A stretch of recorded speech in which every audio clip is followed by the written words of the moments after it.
ધારી તાલુકામાં ચલાળામાં કડકડતી ઠંડીમાં ઇફકો દ્વારા જરૂરિયાતમંદ લોકોને ધાબળાનું વિતરણ કરાયું હતું. વિશ્વમાં સહકારી જગતમાં આંતરરાષ્ટ્રીય સૌથી મોટી ઇફકો સંસ્થા દ્વારા હંમેશા સામાજિક અને સેવાકીય કાર્યક્રમમાં અગ્રેસર હોય તે પ્રમાણે અમરેલી સમગ્ર જિલ્લામાં વસતા આદિવાસી પરપ્રાંતીય મજૂરોને ઇફકોના ચેરમેન દિલીપભાઈ સંઘાણીની રાહબારી અને માર્ગદર્શન મુજબ જિલ્લાભરમાંથી વર્ષોની પરંપરા મુજબ આ વખતે પણ જરૂરિયાતમંદ લોકો અને આદિવાસી પરપ્રાંતીય મજૂરોને કડકડતી ઠંડીમાં એકદમ સારી ક્વોલિટી વજનદાર ગરમ ધાબળાનું વિતરણ થઈ રહ્યું છે. જેના ભાગરૂપે આજે ચલાળામાં કડકડતી ઠંડીમાં ઇફકોના સહકારી સંસ્થા દ્વારા ઇફકોના ડેલિકેટ અને અમરેલી જિલ્લા ખરીદ વેચાણ સંઘના પ્રમુખ જયંતિભાઈ પાનસુરિયા દ્વારા ચલાળાના ઢોલરવા ગામના ખેતીવાડી વિસ્તારમાં પરપ્રાંતીય અંદાજે 150 જેટલા મજૂરોને એકઠા કરી પહેલા બધાને અલ્પહાર કરાવ્યા બાદ સારી ક્વોલિટીના વજનદાર ધાબળાનું ઉપસ્થિત મહાનુભાવોના વરદસ્તે વિતરણ કરવામાં આવ્યું હતું. પરપ્રાંતીય મજૂરોમાં સંતોષ સાથે આનંદની લાગણી વ્યાપી હતી. જેકે સિંહ ગુજરાતી સાથે બિપિન રાઠોડ ચલાલા. જયરાજવાળા ચલાલા આજે ઇફકોના માધ્યમથી હમણાં જ અમારા આદરણીય શ્રી જયંતિભાઈ પાનસુરિયા સાહેબે વાત કરી એમ કે ઇફકોના ચેરમેન અને દીર્ઘદ્રષ્ટા આદરણીય શ્રી દિલીપભાઈના દર વર્ષનો જે વિચાર હોય છે કે આ શિયાળાની કડકડતી ઠંડીમાં પરપ્રાંતીય લોકો અને મજદૂર લોકો જે ખાસ કરીને ખેતરોમાં વાડીઓમાં ઝૂંપડા બનાવીને પતરાના મકાનમાં બારોબાર જે રહેતા હોય છે એમના માટે ઇફકો દ્વારા સારી કંપનીના સારી ક્વોલિટીના ધાબળા સમગ્ર અમરેલી જિલ્લામાં જ્યારે આ વિતરણ થઈ રહ્યા છે ત્યારે આજના દિવસે જિલ્લા સંઘના આદરણીય ચેરમેન શ્રી જયંતિભાઈ પાનસુરિયા સાહેબની વાડી ખાતે આ વિસ્તારમાં તેમજ સમગ્ર ચલાલા શહેરમાં પરપ્રાંતીય મજદૂરો જે વાડીએ વસતા હોય ત્યાંથી બધાને એક જગ્યાએ એકઠા કરી ભારતીય જનતા પાર્ટીની આખી ટીમ એમની હાજરીમાં ટીમ સહકાર ટીમ સંગઠન બધાની રૂબરૂમાં લગભગ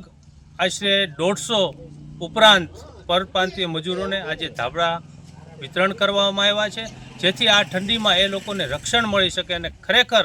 સાચા અર્થમાં જો સેવા કરવી હોય તો જે દુઃખી છે, દરિદ્ર છે, જે કાચા મકાનોમાં ઝૂંપડામાં રહે છે એમના માટે આ એક ખૂબ મહત્ત્વનું ને સેવાનું કામ જ્યારે ટીમ સહકાર દ્વારા થઈ રહ્યું હોય તો અમે ટીમ ચલાલા નગરપાલિકા ટીમ ચલાલા શહેર ભાજપની આખી ટીમ વતી ટીમ સહકારને આદરણીય દિલીપભાઈ સંઘાણી સાહેબને આદરણીય જયંતિભાઈ પાનસુરિયા સાહેબને ખૂબ ખૂબ અભિનંદન આપીએ છીએ અને એમની સેવાને બિરદાવીએ છીએ. આજે અહીંયા શેનો કાર્યક્રમ હતો ભાઈ? અમરેલી જિલ્લાની અંદર અમરેલીના સપૂત એવા માનનીય દિલીપભાઈ સંઘાણી સાહેબ ઇફકોના ચેરમેન છે, એનસીઆઈના ચેરમેન છે, ગુજકોમાસુલના ચેરમેન છે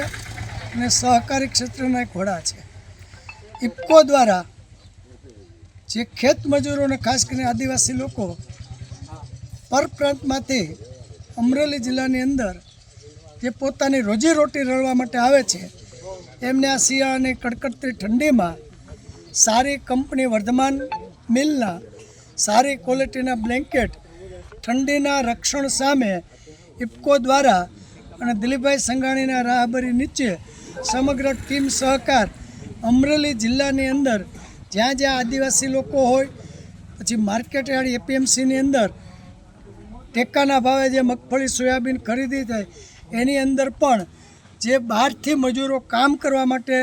લેબર કામ ટ્રાન્સપોર્ટિંગ કામ માટે આવે એમને ઠંડીના રક્ષણ માટે દિલીપભાઈના નેતૃત્વમાં ટીમ સહકાર દ્વારા સમગ્ર જિલ્લાની અંદર ધાબળા વિતરણનો કાર્યક્રમ કરવામાં આવ્યો. એના ભાગરૂપે આજે ચલાળામાં આ આદિવાસી અને ખેત મજૂરોને ધાબળા વિતરણ કરવાનો કાર્યક્રમમાં અહીંયા અમારી વચ્ચે ચલાળા નગરપાલિકાના પ્રમુખ શ્રી જયરાજભાઈ, પૂર્વ પ્રમુખ શ્રી ભૈલુભાઈ, પૂર્વ પ્રમુખ શ્રી હિંમતભાઈ, પૂર્વ પ્રમુખ શ્રી પ્રકાશભાઈ, ચલાલા ભારતીય જનતા પાર્ટીના શહેર પ્રમુખ ભાઈ શ્રી જીતુભાઈ, તેમજ અહીંયાથી અમારી સાથે ટીમ સહકાર ટીમ સંગઠન અને સર્વ મિત્ર મંડળની હાજરીમાં અમે એમના વરદ હસ્તે આ આદિવાસી ખેત મજૂરોને અને પરપ્રાંતીય મજૂરોને ધાબળાના વિતરણનો કાર્યક્રમ રાખવામાં આવેલ હતો. તે પ્રસંગે આજ સૌ એકઠા